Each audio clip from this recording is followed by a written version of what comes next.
Did you know your brain actually panics when things get too quiet? Your ears are always sending signals to your brain. Sound, noise, something. That's normal. But when a room goes completely silent, your brain reads it as a glitch, like the feed went dead. So it fixes it.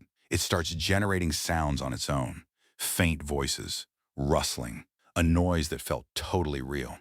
That moment in a quiet house where you freeze and think, did I just hear something? That wasn't your imagination. That was your brain refusing to believe in silence.